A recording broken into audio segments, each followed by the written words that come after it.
మౌన పోరాటం మౌన పోరాటం.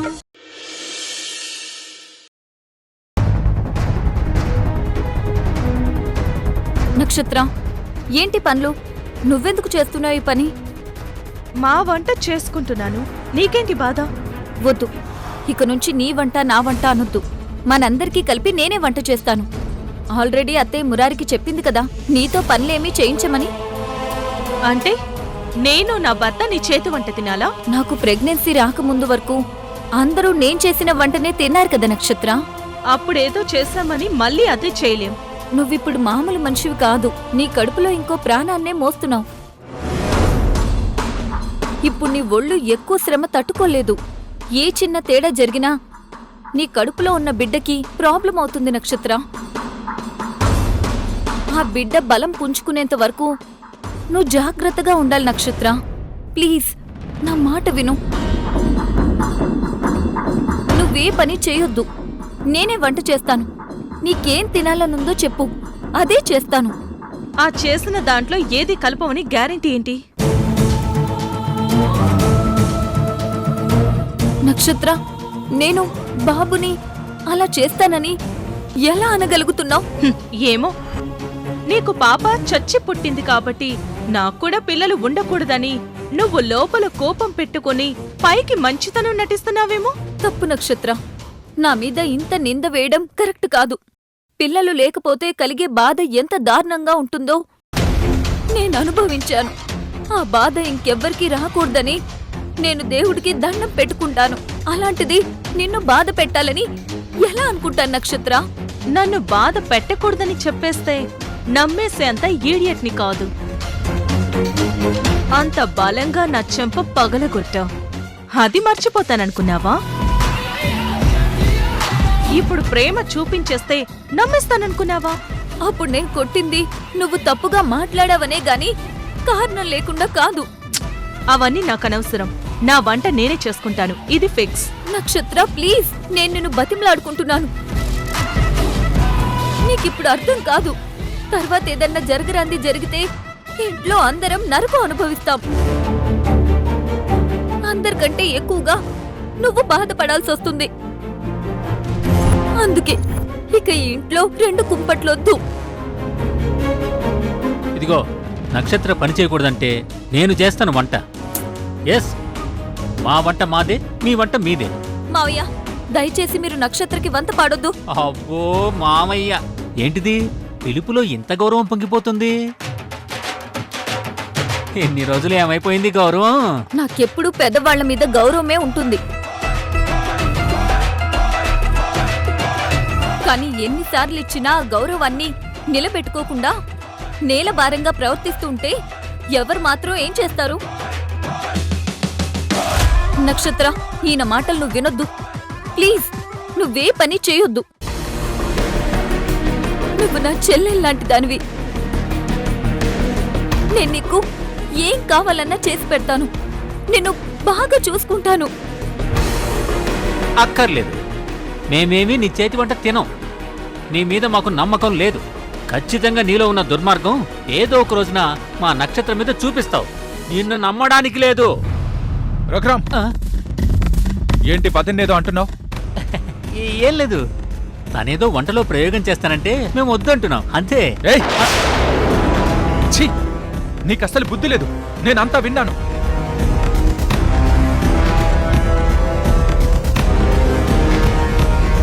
వదిన మిమ్మల్ని అంత బ్రతిమలాడుతుంటే మీరిద్దరూ ఎందుకంత హార్ష్గా వద్దంటున్నారు? వదినేమీ చెడ్డది కాదు. నాకు ఆవిడ గురించి బాగా తెలుసు. ఆవిడికి ప్రెగ్నెంట్ లేడీని ఎలా చూసుకోవాలో బాగా తెలుసు. తనే ఉన్న ప్రసూతి హాస్పిటల్లో నర్సుగా పనిచేసిందా? ఏయ్, నువ్వు మధ్యలోకి రాకు. వచ్చావంటే మర్యాద మిగలదు నీకు.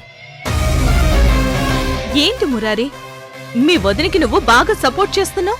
నేను వదినకి సపోర్ట్ చేయట్లేదు నక్షత్ర. మన స్వార్థం గురించే మాట్లాడుతున్నాను. సింపుల్గా చెప్పాలంటే మనకి పుట్టే బాబు గురించి వదిన్నే ఆయాగా మారమని అడుగుతున్నాను.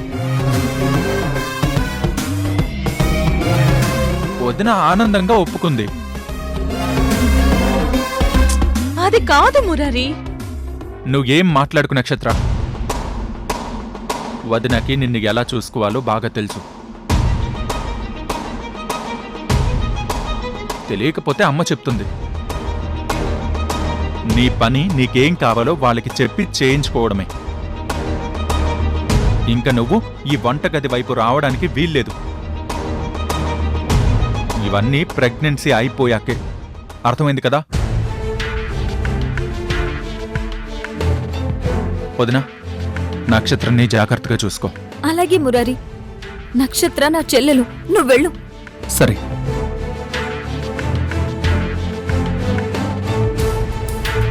నక్షత్ర, నువ్వు వెళ్ళి సోఫాలో కూర్చో. నీకు జ్యూస్ చేసి తీసుకొస్తాను.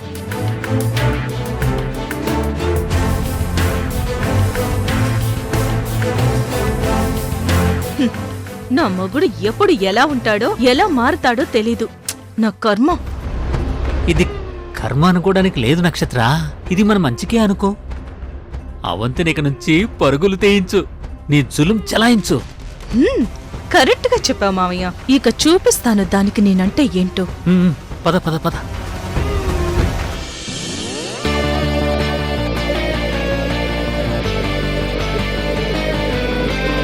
Good morning sir. Good morning madam. Good morning sir. Good morning ma'am. Good morning sir.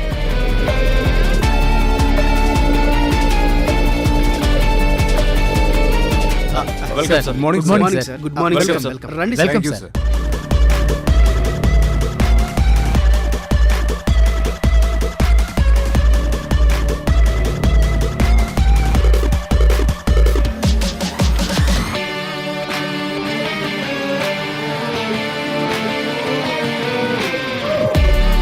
Harishchandra Prasad గారు, మీరు హెచ్ఆర్ ఇండస్ట్రీస్ ఫౌండర్ చైర్మన్. మన కంపెనీ రూల్స్ ప్రకారం మీ మీద కొన్ని బాధ్యతలున్నాయి. ప్రస్తుతం మన కంపెనీ దివాళా తీసే స్థితిలో ఉంది.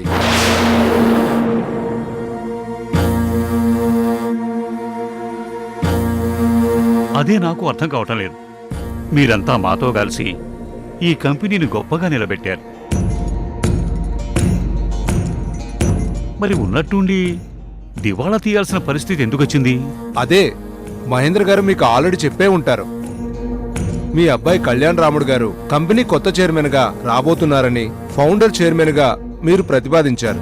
సరే, ఆయన కెపాసిటీని ఓసారి చూశాక మేం కూడా మీ నిర్ణయాన్ని సపోర్ట్ చేద్దామని అనుకుని అందరం మీటింగ్కి వచ్చాం. కానీ ఆ రోజు ఆయనకి యాక్సిడెంట్ అయ్యి బెడ్ రిడెన్ అయ్యారు. దాంతో మన కంపెనీ సైనింగ్ అథారిటీ కూడా లేని కంపెనీ అయిపోయింది.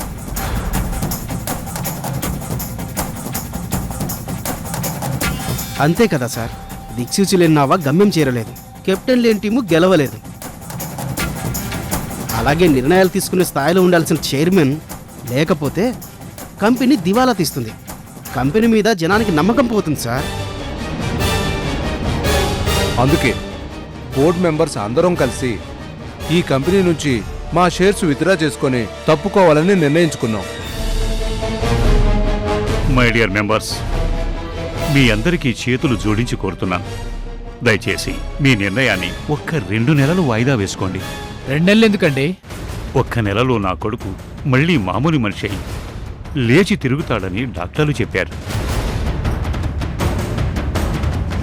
అందుకే కళ్యాణరాముడు తిరిగొచ్చేంత వరకు మీరెవరూ తొందరపడద్దని కోరుకుంటున్నాను.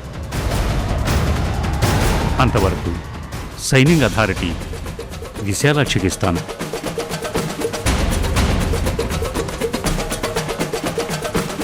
సైనింగ్ అథారిటీ ఏంటండి? మీ అబ్బాయి తిరిగి వచ్చే వరకు మన కంపెనీ ఇలాగే రన్ చేద్దామంటారా? అంటే అది హరిచంద్ర ప్రసాద్ గారు, మీ అబ్బాయి గ్యారంటీగా కోలుకుంటాడని మీరు ఏ నమ్మకంతో చెప్తున్నారు? అదే డాక్టర్ గారు చెప్పారు. డాక్టర్ చెప్పినట్టు జరుగుతుందని గ్యారంటీ ఏంటి సార్? అదేంటండి అలా మాట్లాడుతున్నారు? మనం డాక్టర్స్ మాటలు నమ్మకపోతే ఇంకెవరి మాటలు నమ్ముతాం చెప్పండి? ఆ డాక్టర్ మాటలు నమ్మాల్సిన అవసరం మీకుంది సార్, మాకు లేదండి. మాకు నమ్మకాలు కాదు కావాల్సింది, నిజాలు కావాలి.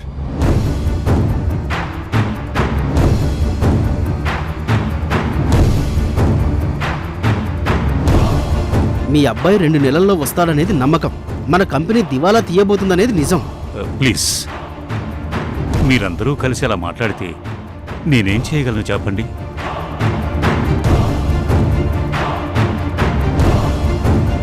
కంపెనీకి ఎలాంటి ప్రాబ్లం రాకుండా ఉండేలా మీరే ఏదన్నా ఆలోచన చేయండి. ఇప్పుడు పాయింట్కి వచ్చారు. మేమందరం కలిసి డిస్కస్ చేసి ఓ డెసిషన్కి వచ్చాం. చెప్పమంటారా? చెప్పండి. పర్వాలేదు, మీరేం డెసిషన్ తీసుకున్నారో చెప్పండి. ఆయన, మేము అందరం మీ మాట కాదనం. ఫైనల్గా మనందరి ఆలోచన కంపెనీ క్షేమమే కదా. అంతే. ఓకే హరిచంద్ర ప్రసాద్ గారు, మేమంతా కంపెనీ నుంచి విత్డ్రా అవ్వకుండా ఉండాలంటే మీరు విశాలాక్షి గారికి సైనింగ్ అథారిటీ ఇవ్వడం కాదు, ఆవిడని చైర్పర్సన్ చేస్తే బాగుంటుందని మా అందరి ఆలోచన.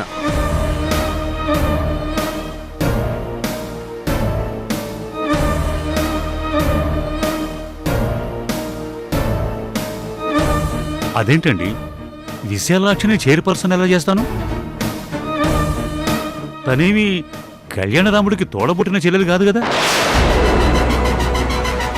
అదేంటి మావయ్య అలా అంటారు? విశాలాక్షి మీ కూతురే కదా. తను నా కూతురు అంతే.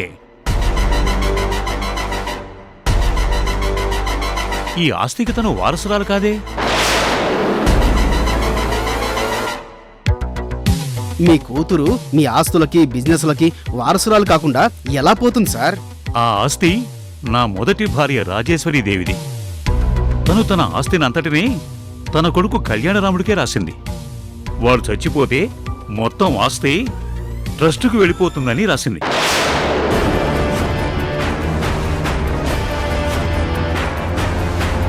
నాకు ఇంకో పెళ్లి జరిగితే నాకు పుట్టే సంతానానికి చెందాలనేది ఎక్కడ రాయలేదే.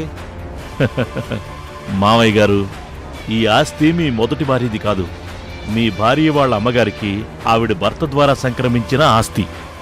అది ఆవిడ తన కూతురికి, అంటే మీ భార్యకి అప్పచెప్పింది. మీ భార్య మీ కొడుక్కి రాసిచ్చింది. కానీ ఆవిడ రాయడానికంటే ముందే మీ అత్తగారు చాముండేశ్వరిదేవి గారు ఓ విల్లు రాశారు.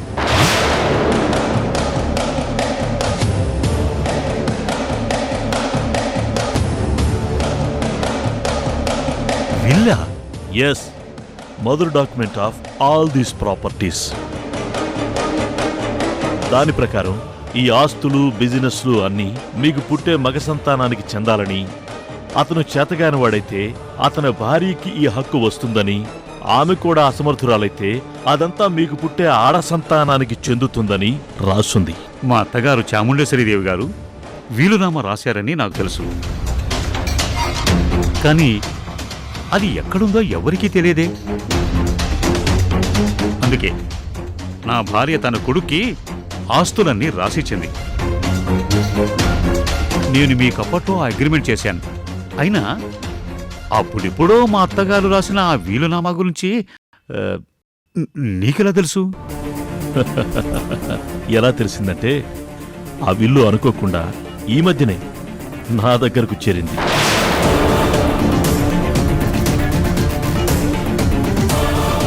అనంతగిరి నుంచి ఒక అతనొచ్చి ఆ వీలునామా నాకిచ్చి వెళ్ళారు.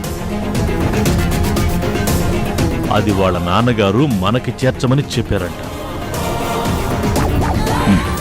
1 సెకండ్. ఇదిగో ఆ విల్లు.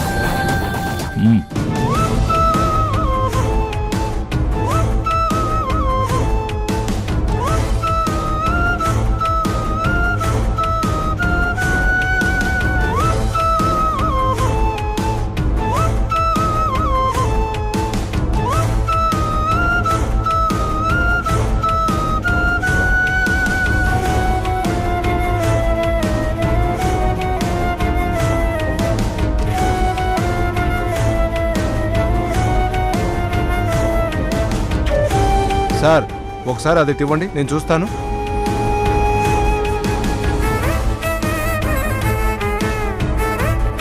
వీళ్ళేదో కావాలని ప్లాన్ చేశారు. ఏం చేయను ఇప్పుడు?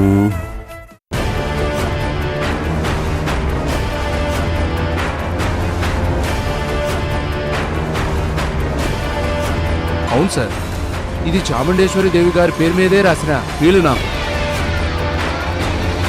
దీని మీద ఆవిడ పేరుతో సంతకం, ఈ గొలుసుకట్టు రాత, ఈ పాత డాక్యుమెంట్స్ అప్పటివే.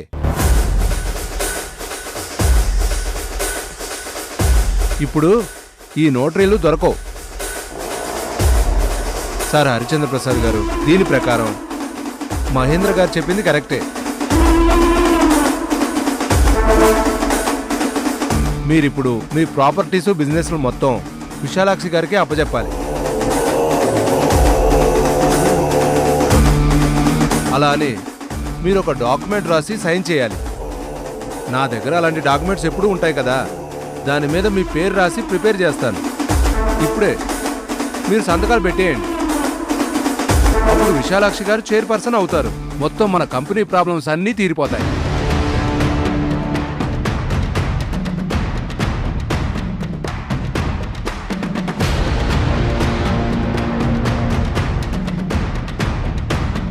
సైన్ చేయండి సార్. అయ్యో, సంతకం చేయండి మావగారు. సైన్ చేయండి సార్. ఇంకా ఆలోచించాలి చేయండి సార్. చేయండి సార్. చేయండి సైన్ సార్. చేయండి.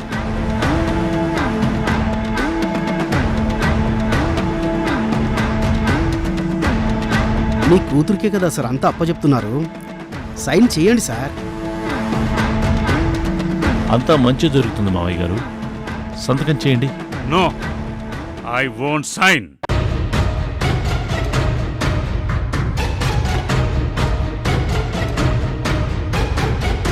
ఏ, ఎందుకు పెట్టారు? I won't sign. ఏంటి నాన్న, సంతకం పెట్టవా? No, no way at all. ఏ, నేను నీ కూతుర్ని కానా? నా కూతురువైనా ఐ వోంట్ సైన్ హియర్.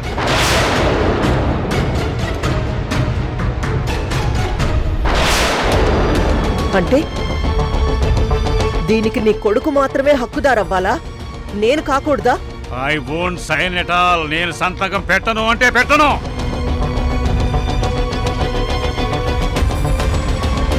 మీరు సైన్ చేయకపోతే మేము కంపెనీ నుంచి షేర్స్ విత్డ్రా చేసుకుంటాం. మొత్తం బిజినెస్ అంతా కొలాప్స్ అయిపోతుంది.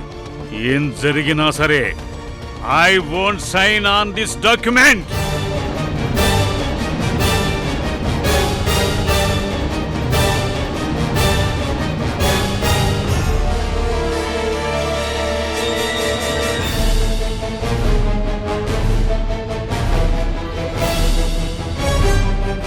Okay okay, cool. మీరందరూ కూల్గా ఉండండి. ఆయన్ని తప్పకుండా ఒప్పించే బాధ్యత మాది. అది ఐ వోంట్ అగ్రీ. మిమ్మల్ని ఎలా ఒప్పించాలో మాకు బాగా తెలుసు సార్. ఒకసారి మాతో రండి. ఎందుకో? నీకొక మంచి విషయం చెప్పాలి నాన్న. అది చెప్తే నువ్వు ఖచ్చితంగా ఒప్పుకుంటావని మా నమ్మకం.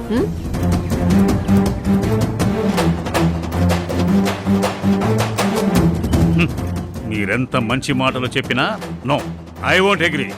రండి. సరే, నీ పట్టుదల నీది, నువ్వు ఒప్పుకుంటావన్న నమ్మకం మాది. సరే రా, రా నాన్న, రా. రండి. రా నాన్న, రా నాన్న, రా నాన్న.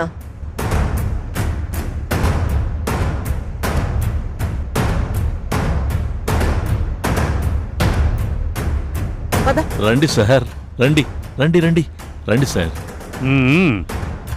మీరెంత మర్యాద చూపించినా నేను సంతకం చెయ్యను. చెయ్యరు సార్. మీరెందుకు చేస్తారు? అక్కడ షేర్ హోల్డర్స్ అందరూ విత్డ్రా అవుతామంటున్నారు, అయినా మీరు సంతకం చెయ్యరు. No, I won't sign at all. Business నాశనం అయిపోతుంది కదా. అయినా ఐ వోంట్ సైన్ ఐసే. మీ అత్త ఇచ్చిన ఆస్తిని ఎంతో కష్టపడి ఇంతలా డెవలప్ చేస్తే ఇప్పుడు సంతకం పెట్టడానికి ఏడుస్తావా? న్యాయంగా ఇన్నేళ్లు ఈ ఆస్తికి కాపలాగా ఉన్నందుకు ఇది మాకే దక్కాలి. ఎందుకు దక్కాలి? మీరు ఈ కంపెనీలో ఇన్నాళ్లుగా చేసింది పని కాదు, పెత్తనం. ఆ పెత్తనానికి తగ్గ పారితోషికం ఎన్నో కోట్లు మింగేశారుగా. అది చాలదా మీకు? మహేంద్ర, ఈ ముసలోడు చాలా ఎక్కువ మాట్లాడుతున్నాడు కానీ వీడికి దాని మొహం చూపించు. ఓకే.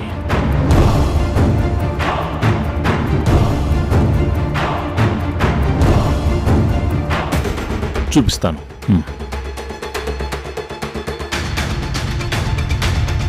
సార్ రేయ్ మా పెద్ద మనిషి మా మాట వింటలేదురా, నువ్వైనా చెప్పరా. సార్ ఎందుకు సార్? మా సార్ చెప్పిన మాట విని సంతకం పెట్టేయండి. రేయ్, వీళ్ళు చెప్తేనే వినలేదు. నీలాంటి వెధవన్నర వెధవలు చెప్తే ఎలా వింటాను అనుకున్నావురా? రేయ్, ఈ ముసలోడికి చాదస్తం ఎక్కువ. ఇంకా లాభం లేదు కానీ ఒక పంచెయ్, దాన్ని చూపించొకసారి. అలాగే అమ్మా.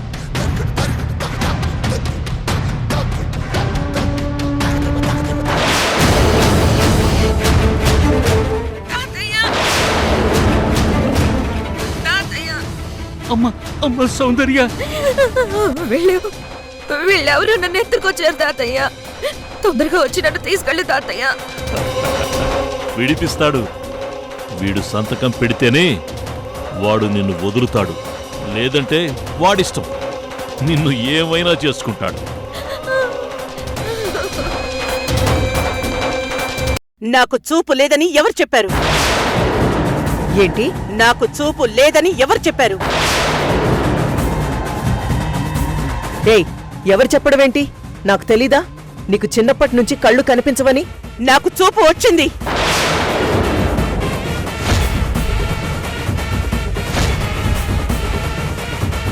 నాకు కళ్ళు కనబడతాయి.